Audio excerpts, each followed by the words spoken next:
Questions ಕೇಳ್ತೀನಿ ಇವಾಗ. Questions ಕೇಳ್ತೀನಿ ಅಂದಿದ ತಕ್ಷಣ ಗುಡ್ ಮಾರ್ನಿಂಗ್ ಮ್ಯಾಮ್ ಕ್ಲಾಪ್. ನಾನು ಮರೆಯೋ ಸೀನೇ ಇಲ್ಲ. ಇವತ್ತು ಯಾಕೆ ಇಷ್ಟೇ ಜನ? ಬರೀ 10 ಜನ, 16 ಜನದಲ್ಲಿ, 16 ಮೆಂಬರ್ಸಲ್ಲಿ. ಓಕೆ, ಅದೆಲ್ಲ ಕೇಳ್ತೀನಿ ನಾನು. C to H ಅಂದರೆ ಏನು? What is the C to H full form? ಯಾರು ಹೇಳ್ತೀರಾ? ನಾನು ಕ್ವಶನ್ ಹಾಕ್ತೀನಿ, ಅದನ್ನು ಸ್ವಲ್ಪ ಫಾರ್ಮುಲಾಸು ಅದನ್ನೆಲ್ಲ ನೀವು ಬರೀರಿ. ಅದೆಲ್ಲ ಈಸಿ ಅನಿಸುತ್ತೆ, ಹೇಳ್ಬೋದು. ನಾವು ಒಂದೊಂದು ಫಾರ್ಮುಲಾ ಹಾಕ್ತೀನಿ, ಬರೀತೀನಿ. A + B =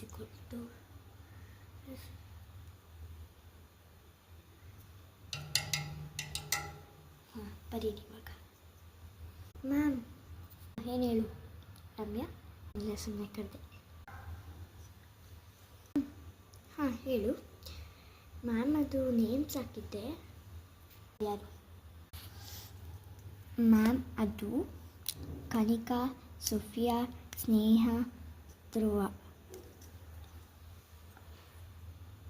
ಎಸ್ ಮ್ಯಾಮ್, ಅವ್ರಿಗೆ ಪಾಸ್ ಮಾರ್ಕ್ಸ್ ಹೇಳ್ಕೊಬಿಡಿ. ಹಾಂ ಹೇಳು, ನಿನ್ನ ನೇಮ್ಸ್ ಹೇಳು. ಯಾರ್ಯಾರು ಗೊತ್ತೇನು?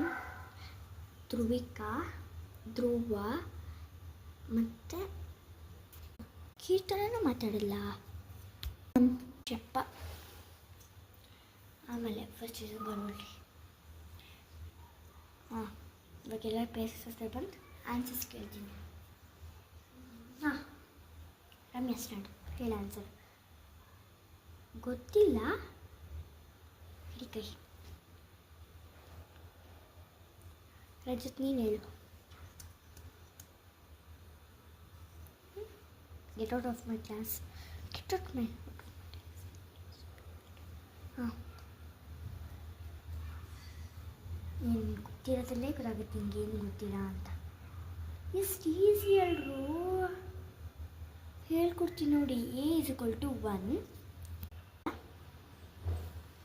ಇದು ಸ್ವಲ್ಪ ಆಮೇಲೆ ಬರ್ಕೊಳ್ವಂತೆ ನೋಡಿ, ಅದನ್ನು ಮಾಡಿದ್ದೀನಿ ನಾನು. ಆಮೇಲೆ A = B, M ಮೇಲೆ M ಹಾಕಿ, ಆಮೇಲೆ ಇಂಟು AM = BM. ಇಷ್ಟೇ ಈಸಿ, ಗೊತ್ತಾ? ಎಷ್ಟು A ಅಂತಂದರೆ = 1 ಬರುತ್ತೆ.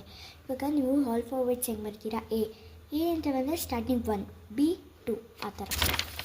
ಸೊ ಪ್ಲಸ್ ಪ್ಲಸ್ ಬರುತ್ತೆ. Plus minus, minus plus, minus plus. So ಈ ಥರ. ಸೊ ಈ ವಿಡಿಯೋ ಇಷ್ಟ ಆಗಿದೆ, ಲೈಕ್, ಶೇರ್, ಕಮೆಂಟ್. ಸುಮ್ಮನೆ ಆನ್ಸರ್